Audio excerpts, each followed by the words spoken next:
Hola, muy buenas tardes. Gracias por acompañarnos de nuevo en este su programa desde el Jardín de Letras, el cual producen Radio Universidad de Sonora y el Departamento de Letras y Lingüística. En esta ocasión, mi compañero Daniel y yo, Samantha Álvarez, tenemos la oportunidad de entrevistar a 3 poetas que forman parte del poemario Sedientos de Sal: José Ángel Rendón, a quien muchos de ustedes ya conocen, Suemi Valenzuela y Emanuel Baltazar. Este libro fue presentado por primera vez al público el pasado 21 de marzo, Día Mundial de la Poesía, en el Museo de Arte de Sonora, mejor conocido como Musas. Así que bienvenidos. Y para iniciar nos gustaría saber sobre sus inicios y cómo y cuándo surgió su interés por la poesía. ¿Hubo alguna lectura que los marcara para atreverse a escribir? Pues, hola, buenas tardes.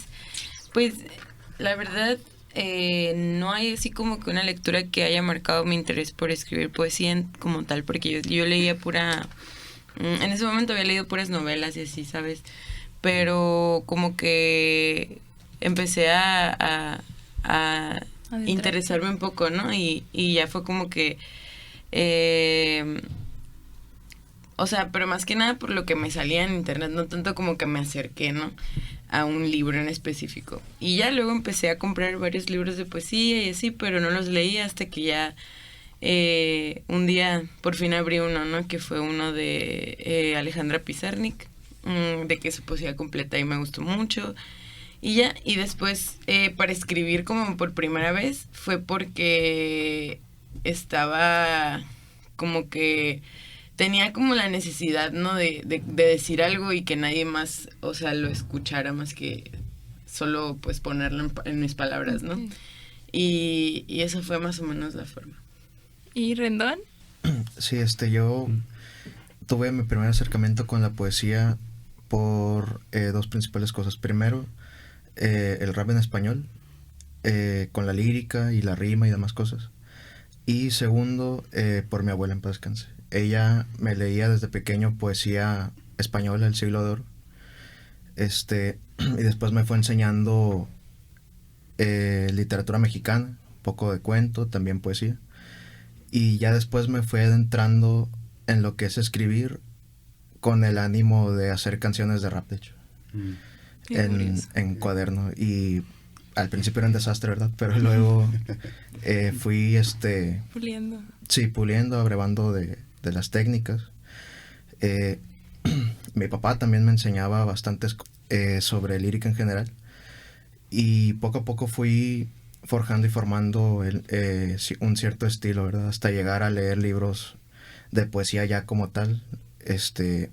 Los primeros que tuve fueron sobre poesía vanguardista y yo en ese momento no tenía ningún contexto de qué era la vanguardia, pero me llamaba la atención, entonces de ahí viene. ¿Y de qué edad estamos hablando más o menos cuando empezaste con los libros vanguardistas que dices? Sí, fue como por ahí a los 15 años, okay, donde también estaba empezando a leer filosofía. Por un muy mal camino, pero por estaba empieza. Sí. Introduciéndome en ese mundo. A mí me se hizo muy interesante lo de que iniciaste por el rap, porque a mi hermano también, de que como que hay una etapa en la vida de los hombres, no en todos supongo, pero que les gusta el rap y lo hacen como hobby, pues, de que así, entonces, qué padre que por ahí fue. Sí, adelante, Manuel. Yo como empecé, pues, empecé tarde, diría yo a los 18, yo antes leía pura narrativa y en el primer semestre las clases del profesor Bobadilla recuerdo que leíamos mucha poesía. Creo que el primero que leímos fue el del Niño Yuntero. Sí, todavía sigue leyendo. Sí. Bueno, son clásicos. Sí, vigente. Sí, a los 18 fue cuando empecé a leer poesía ya con más interés y a los 18 se puede decir que escribí la primera poesía ya pensada como tal. Se llamaba Camino sin destino y no sé, aún le tengo como mucho cariño a ese poema porque a pesar de que no tiene como grandes metáforas, tenía como muchos sentimientos. Fue luego de un día muy largo de clases y hacía mucho calor y el clima influye en ese poema. Y diría que... Naturalismo. Sí. Que no sé, Charles Baudelaire fue mi inicio en la poesía como muchas personas y creo que por eso escribo en prosa poética, por la influencia de Baudelaire. Ok. Hablando precisamente de cuál fue su primer poema, pues, ¿no? ¿Cómo fue escribirlo? ¿De qué trataba y qué los motivó en ese momento? Es chistoso porque mi primer poema, o sea, no era mi intención que fuera un poema, simplemente estaba... Ese día yo recuerdo haber tenido como... Estábamos en medio de la pandemia, ¿no? Y yo recuerdo haber tenido como mucha ansiedad hacia al futuro, ¿no? Y así. Sí. Y pasó así como que estaba estaba paralizada realmente. Uh-huh. Y estaba solamente en mi cama, no me podía levantar y tenía cosas que hacer, ¿no? Entonces me sentía bien extraña, no podía así, literalmente sí. No me podía mover. Y hasta que, tuve una fuerza y me levanté y empecé por partes, ¿no? Y lo que tenía que hacer era lavar los trastes. Entonces fue como, me quedé nomás lavando los trastes. Sí, sí. Y empecé a pensar como en un verso. Y que lo repetía y que era que hoy lloré mientras lavaba los trastes. Okay. Y lo empecé a repetir así en mi cabeza y cuando dejé de llorar dije, lo tengo que escribir. Uh-huh. Entonces lo apunté, ¿no?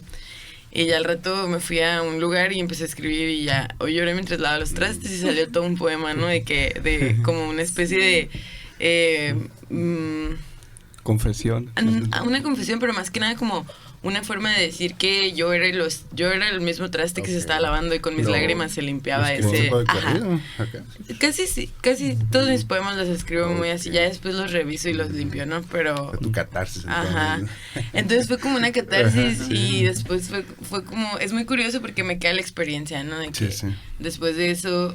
Realmente, después de esa lloradita que me eché, realmente sí, o sea, sí me sentí mucho mejor. Sí, y todavía al escribirlo me sentí el doble mejor. Entonces fue como, por ahí empecé, ¿sabes? Como, incluso antes de acercarme a los estudios de la literatura, escribía más como para sentirme bien. Sí, te ayuda a estar mejor, digamos. Ajá.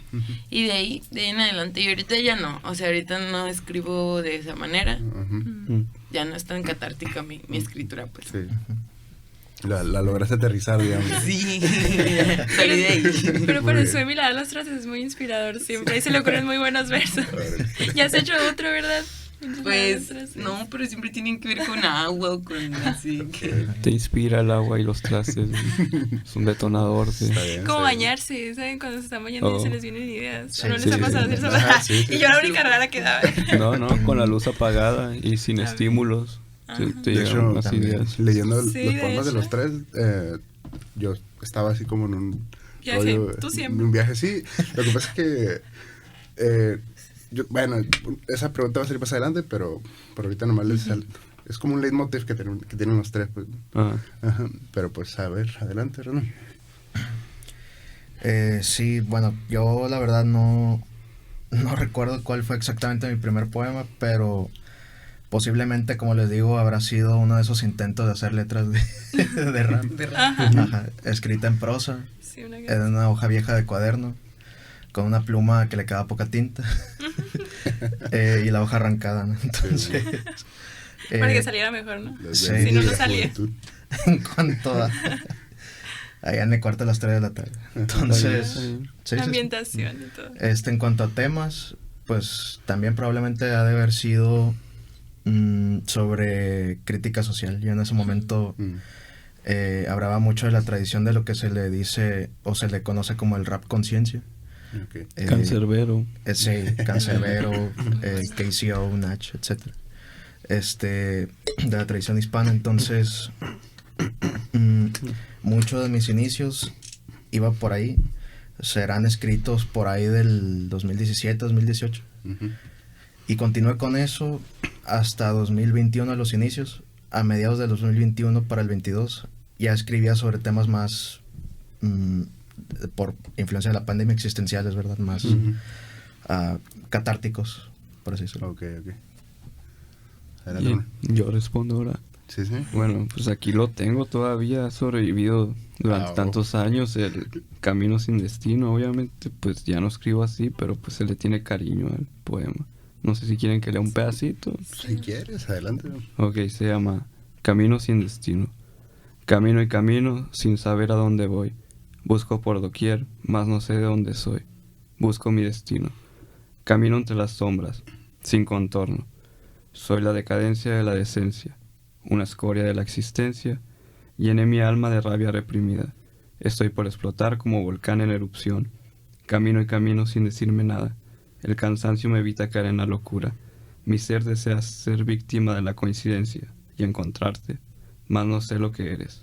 No sé quién eres. No sé lo que quieres de mí. Sigo deambulando, deseando amarte. Sigo buceando en este océano desierto. Las calles son frías y no hay sonrisas. Calor sigue golpeando mi piel, por favor. Resolana, quédate en mí toda la semana. Golpéame para saber si estoy sintiéndome. Demuéstrame que estoy viviendo. Eso es una parte del poema este. Y Sí, está desolador, pero... desolador, sí. No, ya cambia ya. Pues ahora soy bueno. Ahora soy bueno. Y fue después de la clase de Bobadilla. Sí, Saliste sí. inspirado. Sí. No, bueno, daba las clases muy tempranito, pero como a las 2, 3 de la tarde estaba en una banquita y Ok. como que toda esa sobrecarga de... De emociones. Ajá, sí, de emociones y Lo sublime. fue Ok, un muy bien. sublimar este poema en primer semestre de la carrera. Pues prosiguiendo sobre lo que los inspira, queremos saber qué poetas han influido en su desarrollo como artistas y siguen inspirándolos en su práctica poética. A ver si se Pues, acuerdan. A mí se me borra siempre que me hacen esa pregunta, se me borra todo. Sí pasa como cuando te preguntan ¿qué canción pongo? Sí, O algo o así. sea, realmente no tengo así como tal ahorita como un desarrollo así que decirte, pero sí que he logrado como que también no tengo tantos años leyendo poesía, entonces he logrado como encontrar el estilo de poesía que me gusta. Ahorita traigo una poeta que es Idea Vilariño. Me encanta, o sea, realmente todo lo que leo de ella me gusta porque es un estilo de poesía, pues, muy parecido al mío en el aspecto de que es corto y o sea, los versos son cortos y en sí las estrofas también, entonces son poemas no muy largos, que los puedes leer en 1 minuto, 2 minutos, ¿no? Pero son muy buenos, o sea, las ideas que trae y las imágenes plásticas que se maneja también ella están muy bonitas. Y pues también la temática, ¿no? Se podría decir que son temas que a mí me interesan. Entonces, sí, todos sus poemas están en Spotify por si les con su voz, leídos con su voz. Nomás porque ella es del siglo pasado, ¿no? Nomás que y ya murió como en no sé, 2010, 2013 por ahí. Entonces, sí, y pues no sé, o sea, me gusta un poco leer lo clásico, o sea, lo que hemos leído en letras así, sí me ha despertado como que se nota, pues, ¿no? Cuando, que es un poema, ¿no? Ya, sí. Eso me ha ayudado a como a sentar bases de que, eso es un poema, no lavando los trastes, ¿sabes? O sea, así. Entonces, se podría decir que ahorita ella está, no tanto influyendo, sino como que ya estoy identificando un estilo que me gusta, por ende, tal vez ese es un estilo que me gustaría replicar. ¿Y para ti, Rendón? Bueno, es un poquito... Voy a remitirme al pasado de nuevo. Bueno, fuera del rap, ya hablando propiamente de poesía, yo diría que... poetas como Francisco de Quevedo, ¿verdad? Cuando me leían los sonetos, me acuerdo. Un poquito de Garcilaso de la Vega, poesía española. De Góngora casi no leía demasiado porque me aturdía demasiado el estilo y a pequeña edad pues peor, ¿no? Pero mi abuela aún así lo intentaba y me inmersó en esa tradición del siglo de oro al realismo. Pero ya a partir de que tomé mi propio camino en esto, yo diría que los vanguardistas y los posvanguardistas. Y hablando sobre letras específicamente, la carrera, sí es bastante curioso que para muchos de nosotros que escribimos, resultan muy inspiradoras las clases del profesor Bobadilla, ¿no? Esa materia hermosa de instrumentos para el análisis literario, introducción a los estudios literarios, esas dos específicamente fueron las que, al igual que a mí, me hicieron concientizarme de una mayor manera sobre los procesos poéticos y más. Yo sé que no es la intención del profe que escribamos, ¿no? Sino que analicemos. Pero inevitablemente tenemos mentes inquietas que se van hacia la escritura tras conocer tan amplia gama de lo que es la literatura. Sí, pusieron en formal, digamos, todo lo que traían dentro, Sí. ¿no? Sí. Muy bien. Adelante, Manuel. Yo diría que Fernando Pessoa, desde que Pessoa. la profesora Galicia me enseñó sobre su existencia, fue como que, wow, Sí, sí. ha sido mi mayor influencia, Pessoa. Y también creo que mis influencias están también muy alejadas de, ¿cómo se dice?, de la poesía también. Digamos que para escribir microplásticos, creo que me estoy adelantando un poquito. En artículos científicos que no tienen nada que ver con poesía. Con poesía. Sí, siento que la inspiración viene de cualquier lado. Es como una mezcla entre poesía y Sí, sí. cosas. Sí son los poetas, Experiencia, hablan de muchas cosas. Sí, de muchas cosas. Así como Edgar Allan Poe con su ensayo de astrología. Sí. No sabía nada, pero pues igual escribió. Y, ¿cómo se llama este escritor ruso que... ¿Tú llevas literatura rusa conmigo o no? No. Nosotros. A ustedes dos. El que hizo cartas a Dios, algo así. Gogol. No, no me acuerdo. Gogol. Gogol. ¿No fue Gogol? O No sé sé. que uno de ellos. Yo Uno confundo de- a varios. Sí. Sí, que no Yo- tenía como... Todos son tan... Pero Ok. él escribió Ya, ya. hasta de eso. de Ajá. todo. Sí, sí, sí. Interesante. Bueno, sabemos que recientemente fue la presentación de Senderos a Azar en Musas, ¿no? Por eso nos gustaría saber qué significa para ustedes, en lo profesional o en lo personal, formar parte de esta antología y compartir espacios con otras voces poéticas del proyecto. Pues la verdad sí significó bastante, o sea, me hizo sentir un poco más de formalidad ya, porque uno como poeta en Hermosillo va buscando ese camino como puede y todo, y está difícil, ¿no? O sea, está Sí, difícil sí. en el aspecto de que pues, o sea, se consume muy poco y somos, a veces siento que somos como las mismas 5 personas, ¿no? Así que escuchando leer un poema, Sí, sí. entonces... yo empecé pues la primera vez que leí un poema fue hace 3 años, entonces en así que en público, Sí, ¿no? ya. Después fueron publicados en revistas o así digitales, entonces no se había tenido la oportunidad de que yo presentara algo que estaba como en físico, ¿sabes? Y aparte Ok. pues un poco más formal, como te digo, ¿no? Entonces sí se sintió la diferencia, uno, y se sintió también me despertó este deseo por seguir produciendo, Ok, porque sí. yo ya estaba muy muy apagada, se podría decir. No estaba escribiendo nada porque también, o sea, pues la carrera me absorbe, ¿no? O sea, Sí, sí. ocupas mucho espacio de tu mente en otra información. Entonces, realmente no tengo espacio Para la para producción producir, creativa. Entonces, Sí, sí se me cuesta, ¿no? Pero, por ejemplo, ahora que van a ser estos dos meses de vacaciones y traigo así como que Ajá. la propuesta Volver personal con de todo, digamos. de volver a intentarlo, ¿no? Más Sí. que nada porque este proyecto como que me abrió puertas en Ok. en general. Sí, sí. Y me dio, también te da, o sea, este tipo de cosas sí te dan un poco de Ánimo. Sí. ánimo y más que nada como, ¿Estatus? no, como autoestima, vamos a decirlo así. Reconocimiento. Como Ajá, que sí, sí. te la crees, ¿no? Y dices, Ajá. ok, Ya, tal ya, vez ya, hay ya. algo ahí, Ok. ¿sabes? Porque Sí, porque- al menos a mí me pasa así, pues que siento que no es tan bueno y luego ok. tiene Ajá. cierto reconocimiento y digo, bueno, a lo mejor y sí, sí, hay algo, ¿no? Estoy siendo muy pesado conmigo Ajá. mismo. Dices, Sí, Ok, muy bien. te motiva. Sí, sí, sí. Muy interesante. Adelante, Random.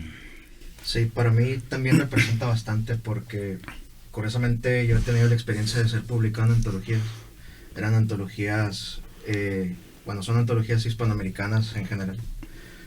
No me gusta la palabra por todo lo que conlleva popularmente, pero podrían decirse que internacionales, entre comillas, a nivel del continente. Pero curiosamente había sido publicado en ese rubro, pero no en lo local. De esta manera, de una antología específicamente sonorense, cuando se esperaría que fuese al revés, ¿verdad? Y fue como una grata noticia porque de nuevo yo estaba consciente de que no había sido publicado en una antología de sonorenses tal cual, ¿verdad? Entonces, lejos de verlo como una publicación más, lo veo como algo, como un verdadero logro. Ok. Este, Punto y aparte, digamos. Sí. una pieza más. Manuel, ¿qué significa para ti formar parte del proyecto de Senderos de Sal, perdón? En lo profesional o en lo personal, pues, ¿no? Y pues compartir espacio con los otros jóvenes, pues, ¿no? No, pues para mí fue muy importante porque pues por lo general mis poemas no sobreviven. Cuando cambio de teléfono o los borro o se lo muestro a 2 personas y no sé, como que esto me hizo tener como más confianza en los poemas, en lo que escribo. Es como, de alguna manera te lleno.